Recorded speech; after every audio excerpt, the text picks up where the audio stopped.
자, 오늘은 받은 영광을 증가시키고 유지하십시오. 받은 영광을 증가시키고 유지하십시오 라는 제목을 가지고 은혜의 말씀 선포하겠습니다.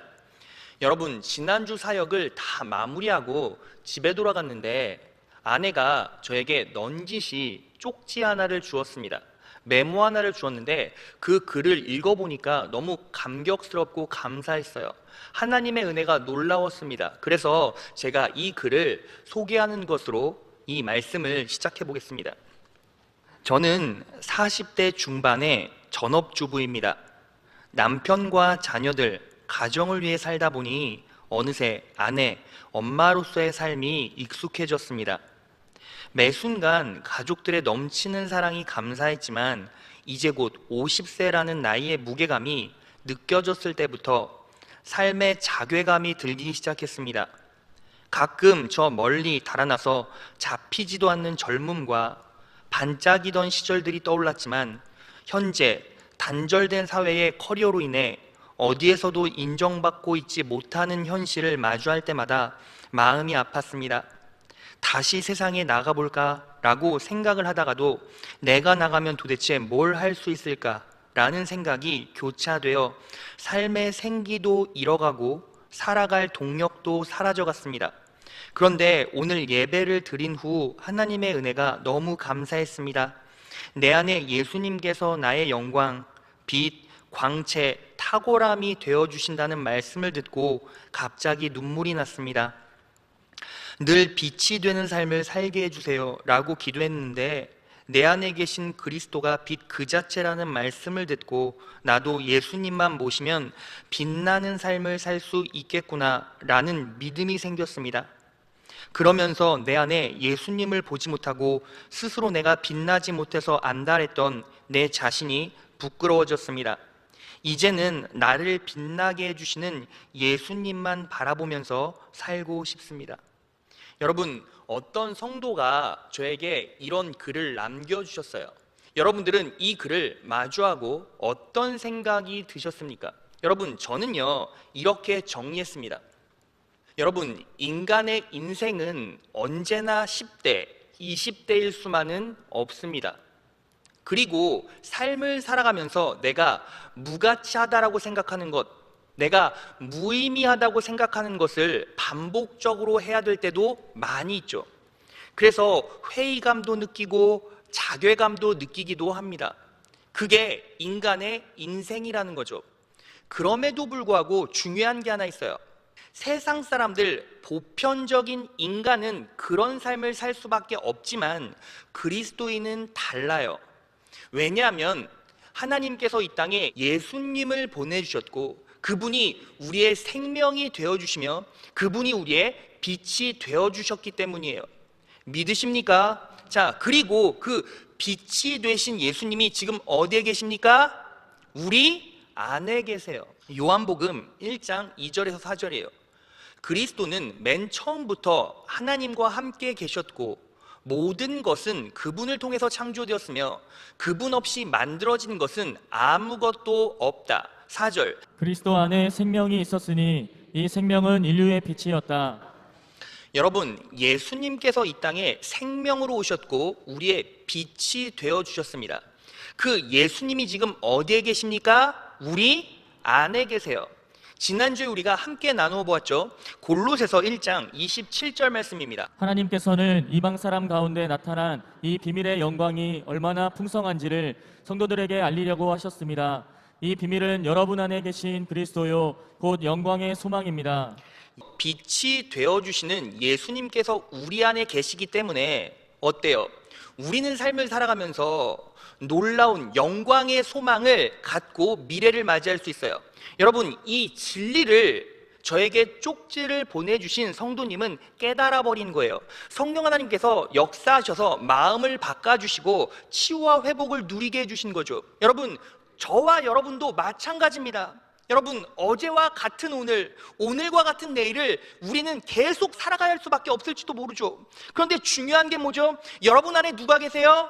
빛이 되시는 예수님이 계시기 때문에 우리는 빛날 수 있습니다. 우리는 탁월할 수 있습니다. 우리는 어떤 상황도 극복하고 이겨낼 수 있습니다.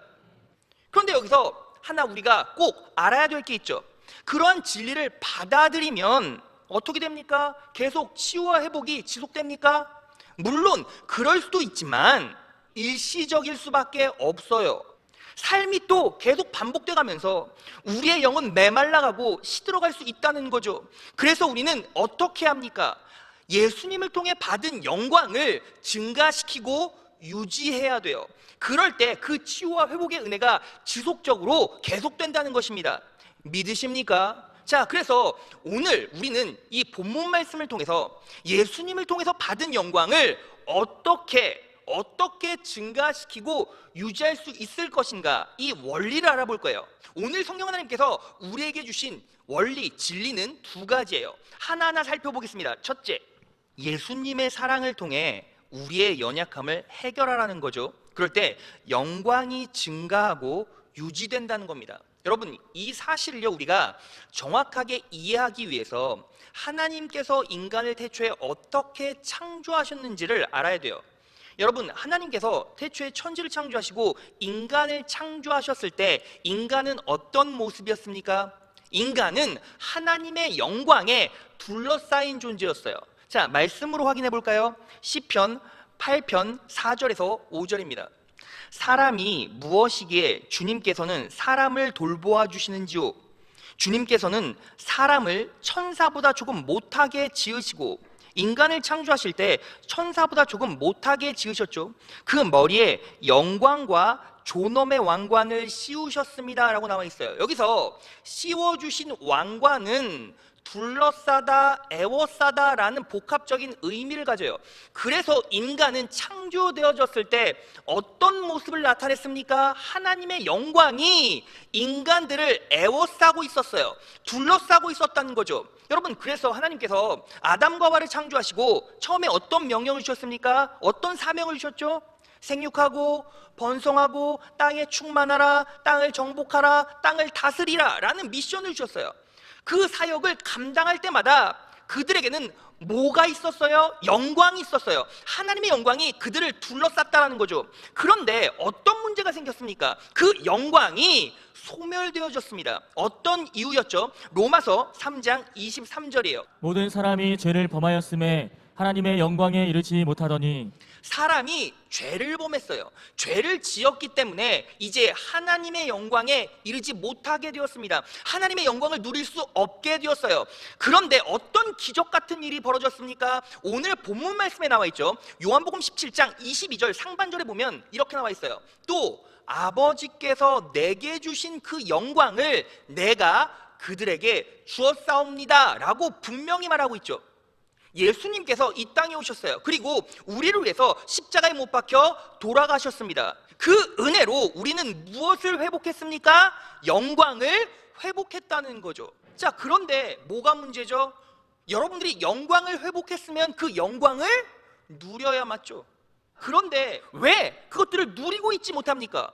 여러분, 우리가 앞에서 다 살펴봤잖아요. 이유는 뭐예요? 죄 때문이에요. 더 정확히 말하면 죄의 영향력 때문입니다.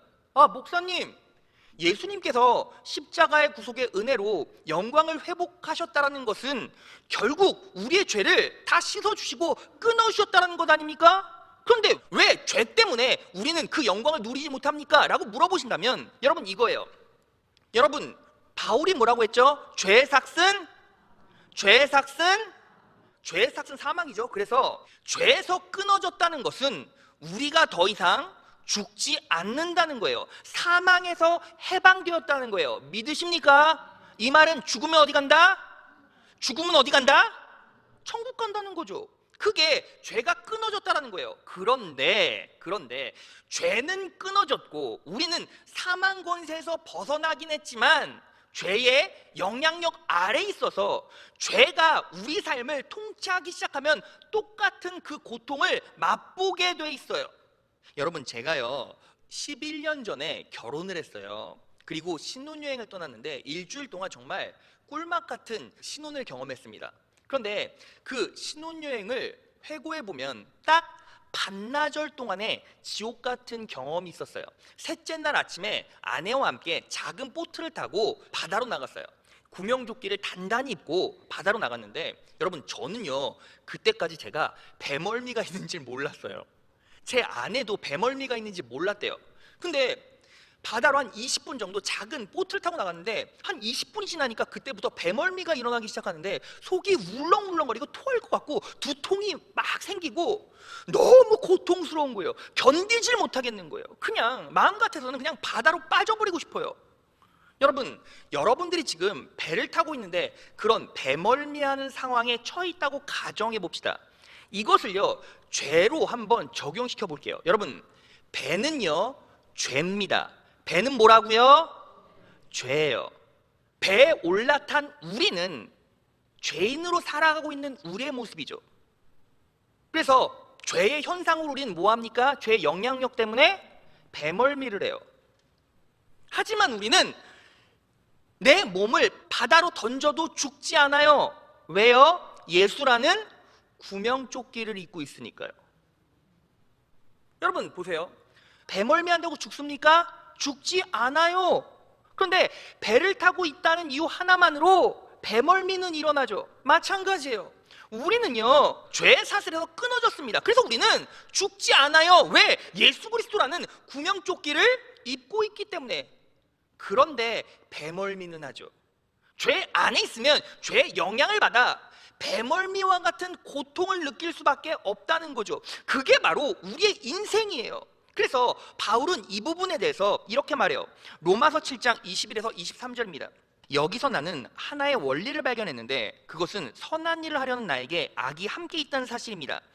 나의 내적 존재는 하나님의 법을 좋아하지만 내 육체에는 또 다른 법이 있습니다.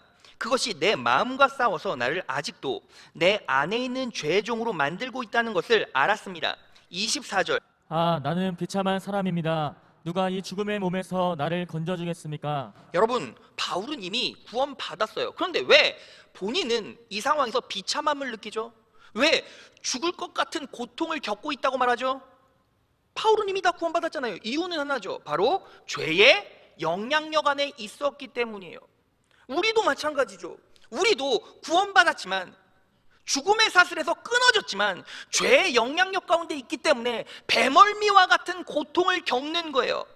여러분, 그렇기 때문에 우리는 이것들을 어떻게 다뤄내고 이겨낼 수 있습니까? 자, 그것에 대한 답이 오늘 본문에 나와 있습니다. 요한복음 17장 22절 상반절에서 23절 하반절을 보겠습니다. 나는 아버지께서 내게 주신 영광을 그들에게 주었습니다. 23절. 그것은 또 아버지께서 나를 보내셨다는 것과 아버지께서 나를 사랑하신 것과 같이 그들도 사랑하셨다는 것을 세상이 알게 하려는 것입니다. 여러분, 여기서 영광이 주어진 이유가 드러나죠. 그게 무엇입니까? 하나님께서 나를 사랑하셨다는 것을 알게 하려는 거예요. 그래서 우리가 예수 그리스도의 영광이 임하게 됐을 때 우리는 무엇을 깨닫습니까? 하나님께서 나를 얼마나 사랑하신다라는 것을 깨닫게 되죠. 그리고 그 영광을 증가시키고 유지하기 위해선 초질관 뭐 해야 합니까? 예수님께서 나를 사랑하십니다 라는 사실을 매 순간 인식하며 살아가야 된다는 거예요. 입술로 고백하고 선포해야 된다는 거죠. 여러분, 이게 왜 그렇게 중요합니까? 여러분, 여러분들이 이 자리에 있어요. 이 자리에 있다는 건 구원받았다는 것이죠. 믿으십니까? 여러분, 그러면 여러분들은 무엇으로 구원받았습니까? 믿음으로 구원받았어요. 그런데 그 믿음은 누가 준 건데요? 그 믿음은요, 예수님이, 성령님이, 하나님이 우리에게 주신 거죠. 여러분, 우리는요 우리의 의지로 예수님을 믿을 수가 없어요. 우리는 하나님과 완벽하게 단절되어 있었고, 우리는요 선한 것이 아무것도 없었어요. 하나님을 알 수도 없고 알지도 못했죠. 그런데 우리가 죄인이었을 때 예수님께서 우리를 붙잡아 주시고 이 십자가의 복음을 깨닫게 도와주시고 믿음을 심어주셔서 우리는 구원받게 된 거예요. 자, 그래서 바울이 이렇게 말합니다. 로마서 5장 8절에서 9절을 보면 우리가 아직 죄인이었을 때, 여러분, 우리가 의인이었고 우리가 무언가를 알았고 우리가 회심해서 믿게 된 것이 아니라 우리가 아직 죄인이었을 때, 우리가 아직 죄인이었을 때, 우리가 아직 죄인이었을 때 그리스도께서 우리를 위하여 죽으심으로써 하나님께서는 우리를 향한 그의 사랑을 나타내셨느니라. 그런데 더욱더 놀라운 내가 있죠. 9절, 그러므로 이제 그의 피로 의롭게 되었으니 더욱더 우리가 그를 통하여 진노로부터 구원받게 되리라. 진노로부터 구원받게 되리라. 진노로부터 구원받게 되리라. 믿으십니까? 여러분들이 이 자리에 있다는 건 여러분들이 죄인이었을 때 하나님의 은혜가 임해서 하나님의 자녀로 입적됐다는 거예요. 그리고 하나님의 자녀는 그분의 사랑으로 진노로부터 구원받게 됩니다. 저주로부터 구원받게 됩니다. 믿으십니까? 그러면 여러분, 이 사실을 약속으로 받은 그리스도인은 어떻게 반응해야 합니까? 힘들 때마다, 어려울 때마다, 삶에 난관이 올 때마다 예수님의 사랑을 인식하면서 나에게 진노는 없을 거야, 이것을 인식해야죠. 바라봐야죠. 그리고 어떻게 정확하게 입술로 고백하라고 성경이 말합니까?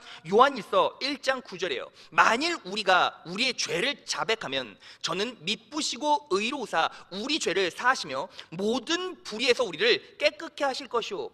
우리의 연약함이 보이면, 우리가 또 삶에서 쓰러지고 넘어지면 뭐하래요? 죄를 자백하래요. 그런데 이 자백이란 말은 헬라어로 호물로게온데 고백, 선포의 의미도 있지만 칭찬, 찬양이라는 의미도 함께 가지고 있어요. 여러분, 그래서 내가 연약하고 내가 또 쓰러졌을 때 우리는 단순히 잘못했습니다 라는 고백으로 끝나는 것이 아니라 관용구 하나를 더 붙이는 거예요. 그럼에도 불구하고 뭐라고요?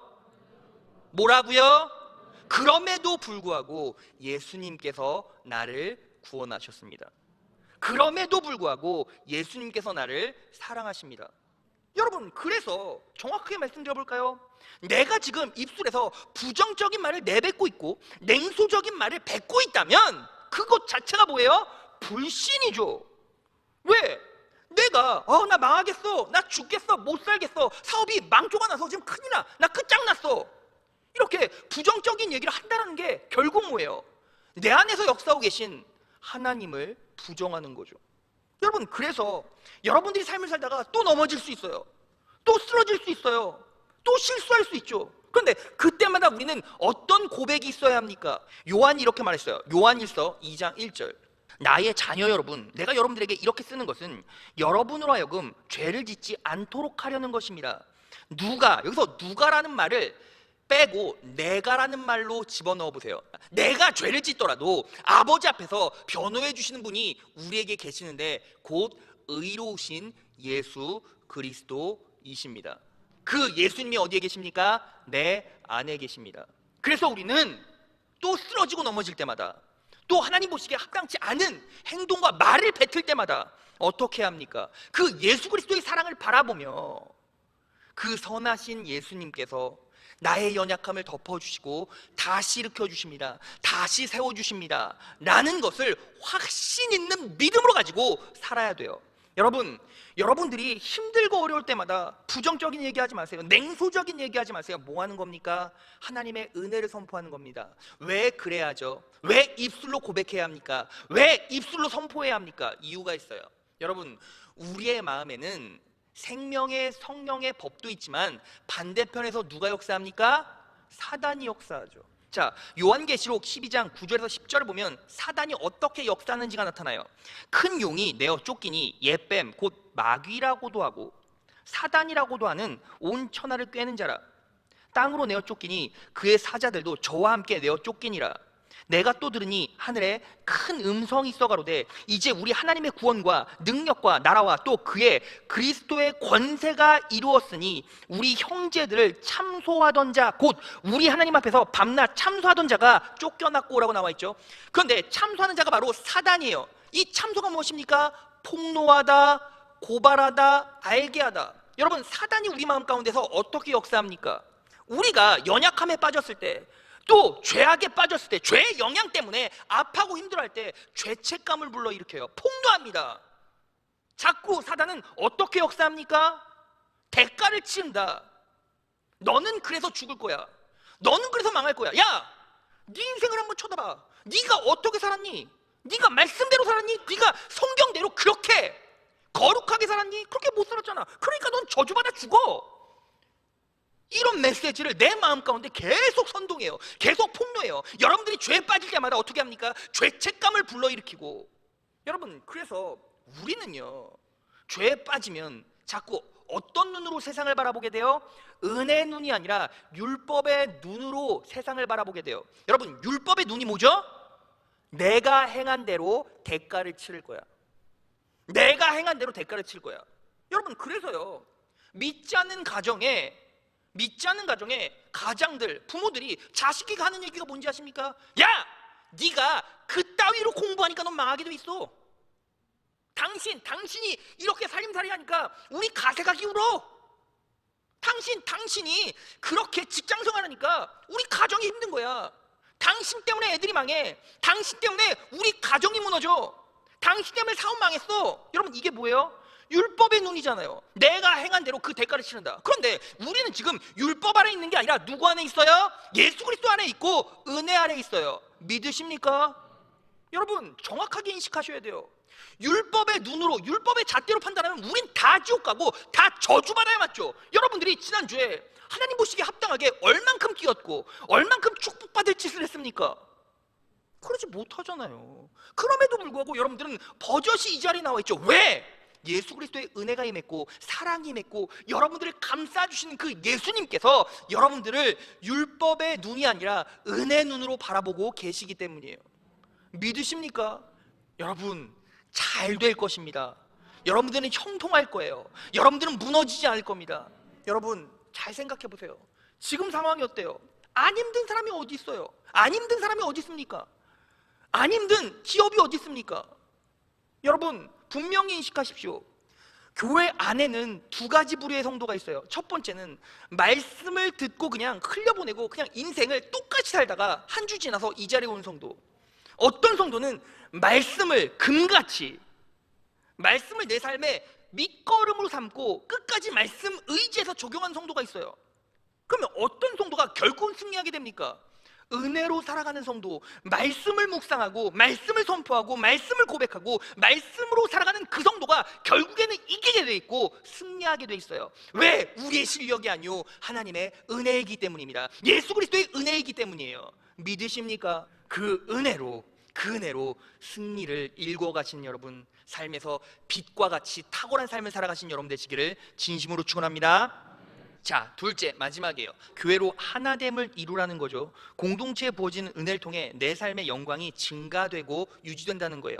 오늘 본문 말씀 요한복음 17장 22절을 쉬운 성경으로 보겠습니다. 우리가 하나인 것 같이 그들도 하나가 되게 하기 위해 아버지께서 제게 주신 영광을 이 사람들에게 주었습니다. 여러분, 아버지께서 예수님께 주신 영광을 우리에게 주신 이유가 뭐예요? 그들도 하나가 되게 하기 위해. 그러니까 하나됨 속에서 뭐가 일어나게 돼요? 영광이 일어나고 증가하게 돼요. 여러분, 그러면 우리가 하나 된다는 게 무엇입니까? 함께 예배하고 함께 부르짖어 기도하고 함께 하나님의 사역을 감당하는 거예요. 이것에 대한 간증 하나를 여러분들께 소개하고 말씀을 마무리하겠습니다. 여러분, 우리 교회에 양영철 장로님 계시죠? 양영철 장로님 슬하에 아들이 있는데 양요한이라고 있어요. 그 양요한 간증입니다. 1999년 1월 3일 새해 첫 주일, 청년부 부장으로 섬기던 저는 주일 오부 예배 후에 제2교육위원회 원래회에 참석하고 있었습니다. 그런데 회의를 하던 중 갑자기 끽 하는 소리가 밖에서부터 크게 울렸습니다. 잠시 뒤에 초등학교 1학년인 아들 요한이가 교회 앞 횡단보도를 건너다가 달려오던 차에 치였다는 연락을 받았습니다. 나가보니 요한이는 장평교 밑쪽에 쓰러져 있었고 윤대곤 목사님께서 요한이를 끌어안고 기도하고 계셨습니다. 구급차가 도착해서 세솔병원을 거쳐 청량리 성바오로병원으로 이송하였습니다. 요한이는 의식을 완전히 잃었고 설상가상 구토까지 하게 되었습니다. 의식이 없는 상황에서 구토까지 하게 되면 기도를 막아 죽게 된다는 소리를 들었습니다. 병원에 도착하자마자 의식이 없던 요한이의 치아 양쪽 위아래를 2개씩 뽑고 주사기 2대를 넣어 고정한 후 입안의 이물질을 제거하는 치료를 받았습니다. 교회에 계시던 성도님들이 병원 응급실까지 함께 오셔서 기도해 주셨고 원로 목사님과 그 당시 청량리 경찰서장으로 재직하시던 장로님의 도움을 받아 일원동 삼성병원으로 다시 이송을 하게 되었습니다. 삼성병원의 담당 의사 선생님께서는 뇌출혈된 양과 외부 충격으로 인한 뇌실 확장 정도, 그리고 흉부 엑스레이 결과를 보시더니 심장 부분이 새카맣게 되어 사망할 수도 있지만 곧바로 수술할 수 없어 조금 지켜보자는 것이었습니다. 요한이는 그렇게 응급실에서 중환자실로 옮겨졌고 의식이 없는 혼수 상태로 13일을 보냈습니다. 감당하기 힘든 어려운 상황에서도 저희 부부는 사랑하는 아들을 기도로 하나님께 맡기고 인도하심을 기다렸습니다. 중환자실은 부모조차도 정해진 시간 외에는 들어갈 수가 없었기에 새벽마다 교회에 나가 하나님께 매달려 기도했고, 병원 보호자 대기실에서 의식이 돌아올 때를 기다리며 하루하루를 보냈습니다. 교구 목사님들께서 매일 오셔서 중환자실에 들어가 요한이를 위해 기도해 주셨고, 부서 전도사님, 교사분들, 많은 성도님들이 매일 병원을 찾아오셔서 복도에서 기도해 주셨습니다.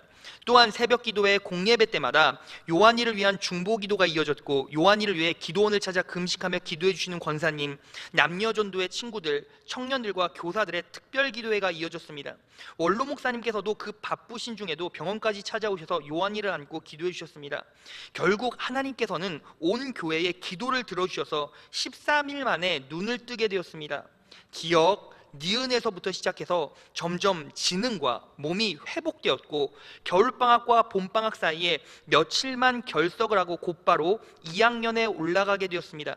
놀라운 것은 요한이가 조금씩 회복되어 다시 말을 하게 되었을 때 초등학생의 입에서 하늘나라에 갔는데 눈이 부실 정도로 밝은 빛 가운데서 너는 나을 것이다 라는 예수님의 음성을 들었고 눈을 떴다는 것이었습니다. 진실로 다시 너희에게 이르노니 너희 중에 두 사람이 땅에서 합심하여 무엇이든지 구하면 하늘에 계신 내 아버지께서 저희를 위하여 이루게 하시리라는 말씀을 붙잡고 낭망하지 않고 신실하신 하나님을 바라보며 견디기 힘든 시간들을 이겨냈습니다. 함께 기도해 주신 원로 목사님을 비롯한 많은 목사님들과 성도님들의 기도 덕분에 요한이는 다시 살아났고, 지금은 청년부 리더가 되어 예배 제일 중심의 삶을 살아가고 있습니다. 지금도 교회 사랑과 중보 기도 덕분에 살아난 요한이를 바라보며 감당할 수 없는 큰 은혜를 베풀어 주신 하나님의 은혜에 무한 감사를 드리며 찬양과 영광을 올려드립니다. 여러분, 이 1999년도의 사고는 우리 교회 바로 앞에 서 있었어요. 여러분, 당시는 신호등이 없었어요. 우리 교회 앞에 장평교로 넘어가는데 신호등 있지 않습니까? 건널목 있잖아요. 그 건널목이 당시에는 없었어요. 그래서 요한이가 길을 건너오다가 차에 친 거죠. 여러분들 한번 상상해 보십시오. 내 아들이 지금 차에 쳐서, 초등학교 1학년밖에 안 된 아이가 차에 쳐서 혼수 상태에 있어요. 그럼 여러분, 우리가 할 수 있는 게 뭐밖에 없습니까? 기도밖에 없어요.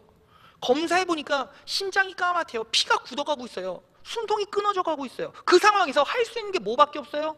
기도밖에 없어요. 그런데 어떻게 양요한이 살았습니까? 그때 여러분, 저도 기억이 나요. 어렴풋이 기억이 나요. 그때 성도들이 난리도 아니었어요. 공예배 때마다 부르짖어 기도했고, 요한이 좀 살려달라고 그렇게 부르짖어 기도했어요. 철야 때마다 다 같이 모여서 뜨겁게 기도했어요. 그런데 놀라운 사실이 뭐예요? 양요한이 13일 만에 혼수 상태에서 다시 정상으로 돌아왔다는 거죠. 여러분, 초등학교 1학년짜리가 딱 깨어나서 어떤 얘기했습니까? 예수님이 너는 나을 것이다 라고 얘기해 주셨대요. 여러분, 초등학생이 거짓말 하겠습니까? 아니요, 실제로 예수 그리스도의 영광을 본 거예요. 그런데 그 영광은 어떻게 드러났습니까? 다 같이 하나됨으로 기도했죠. 여러분, 왜 하나님께서 공동체를 만들어 주셨습니까? 왜 교회를 만들어 주셨습니까? 왜 금요철야를 통해서 함께 모여 부르짖어 기도하게 만드셨습니까? 이유는 간단해요. 여러분, 우리가 혼자 있으면 기도하기가 너무 힘들기 때문이에요. 능력 있게 살아가기가 너무 힘들기 때문이에요. 여러분, 지난주 금요철 때 여러분 어디에 계셨죠? 못 하셨습니까? 여러분, 화면으로요 예배 쳐다봤는데요, 은혜 있어요, 좋아요. 그런데 문제는 무엇입니까? 기도줄이 잡히지 않아요. 여러분, 화면 바라보고 있는데 이제 기도합시다, 주여 3번 하고 기도합시다 하면 여러분 집에서 주여! 주여! 하면서 막 기도합니까? 그렇게 소리 지르면 어때요? 밖에서 신고하죠. 누가 죽여 이래요. 신고해요. 두들겨요. 아래서 올라와요. 위에서 내려와요.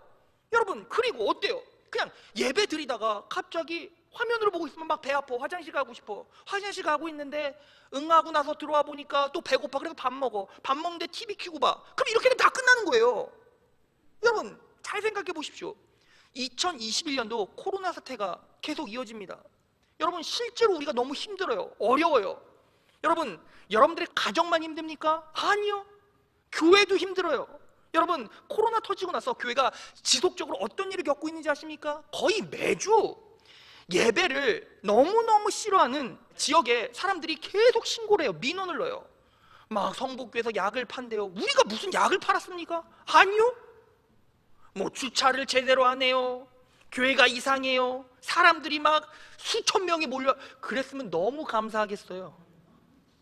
여러분, 우리는 따박따박 방역수칙 다 지키면서 하는데 계속 예배를 방해하는 세력이 있어요. 그럼 우리는 뭐 해야 합니까? 다 같이 모여서 기도해야죠. 저주받으라고 기도해야 합니까? 아니요. 그 신고하는 열심으로 하나님 만나 바울처럼 제대로 된 복음의 일꾼 되게 해달라고 기도해야죠.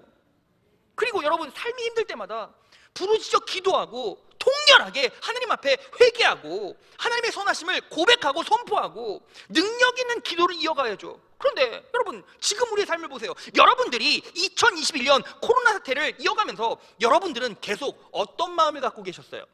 매주 어떤 입술의 고백이 있었습니까? 하나님이 나를 사랑하셔, 언제나 선하신 그 하나님께서 나의 연약함을 보시고도 용서해 주시고 선한 길로 인도해 주실 거야 라는 믿음을 가지고 부르짖어 한 자리에 모여 기도했습니까? 아니면 세상 사람들과 똑같이 사단이 역사하는 그 사람처럼 내 삶에서 우리 다 망했어, 야 정부 하는 꼴을 봐, 다 망했어. 여러분, 정부 비판하지 마시고 정부를 위해 기도하세요. 잘못된 것이 눈에 보이면 뭐 해야 합니까? 기도하시면 돼요. 그런데 우리는 어때요? 그냥 막 다 저주를 쏟아붓는 거예요. 막 입술에서는 부정과 냉소와 비판이 계속 터져나오고, 그리고 어때요? 그 비판적인 부정적인 마음들이 막 가정으로 전이가 되는 거예요. 막 되는 게 없고 신경질만 나고 화만 나고 막 사업은 무너지고 이러니까 어때요? 그냥 조금만 옆에서 툭 건드리면 그냥 화가, 분노가 툭 튀어나와서 아내를 저주하고 자식을 미워하고 내 스스로를 저주하고 자책하고, 그러다가 어떤 일이 벌어집니까? 인생의 회의감을 느끼고, 그래서 자살하는 사람이 막 늘어나고. 지금 이게 이 시대의 세상 사람들의 모습이에요. 그러면 여러분들은 그 모습에 반하여 언제나 말씀으로 무장되고 하나님의 은혜에 반응하고 입술에 철저한 복음의 고백이 있고, 그리고 하나님의 선하심이 선포되고 기도하고 모여서 예배하고 예배에 목숨 걸고 모든 자리에 나와서 부르짖어 기도하고 성령 하나님에 철저하게 의지하고 그 믿음으로 지금 이 시간까지 오셨습니까? 그랬다면 우리의 영혼이 놀라운 부흥을 소유했겠죠. 말씀 정리하겠습니다. 여러분들은 받은 영광을 어떻게 증가시키고 유지시키고 계십니까? 여러분 안에는 예수님이 임했습니다. 그 생명이 되시고 빛이 되신 예수님께서 우리 마음에 임재해 계십니다. 그래서 여러분들은 반짝반짝 빛날 수 있습니다. 능력 있는 삶을 살아갈 수 있습니다. 탁월한 인생을 살아갈 수 있습니다. 그런데 여러분들의 삶은 어떻습니까? 지금 내 입술의 고백은 뭐고, 나는 무엇을 바라보고 있고, 무엇 때문에 아파하고 있고, 무엇 때문에 무너져 있습니까? 이제 말씀으로 반응하십시오. 예수 그리스도를 바라보십시오. 나에게 영원한 공급이 되시고 생명이 되신 그 예수님을 바라보시고 예수님의 사랑을 인식하고 고백하십시오. 내가 죄인이었을 때 나를 구원해 주셨습니다. 내가 죄인이었을 때도 나를 구원해 주셨습니다. 그리고 그 구원의 은혜가 내게 임했고 임하고 있고 임할 것입니다. 그 사랑을 내 마음속에 붙잡고 이제 다 함께 예배하고 다 함께 하나님 나라를 꿈꾸고 다 함께 사역을 감당하고 다 함께 뭐 하는 겁니까? 부르짖어 기도하는 겁니다. 여러분들의 삶이 2021년부터 지금까지 그렇게 이어져 왔다면 하나님의 놀라운 은혜가 여러분들을 기다리고 있습니다. 하지만 그렇게 살아가지 못했다면 이제 경각심을 가지고 말씀으로 반응하십시오. 더 힘들고 더 어려운 순간이 온다 할지라도 하나님께서 분명히 여러분들을 붙잡고 계시다는 사실이 있고, 여러분들이 부르짖을 때 우리가 간구하는 그 기도 소리 가운데 하나님의 놀라운 영광이 임할 것입니다. 오늘 이 말씀을 우리 마음 가운데 깊숙이 새겨 넣으셔서 이 어려운 시대, 이 회생 불가능하다라고 말한 이 시대에 놀라운 하나님의 은혜로 반짝반짝 빛나는 인생을 살아가시는 여러분 되시기를 진심으로 축원합니다. 오늘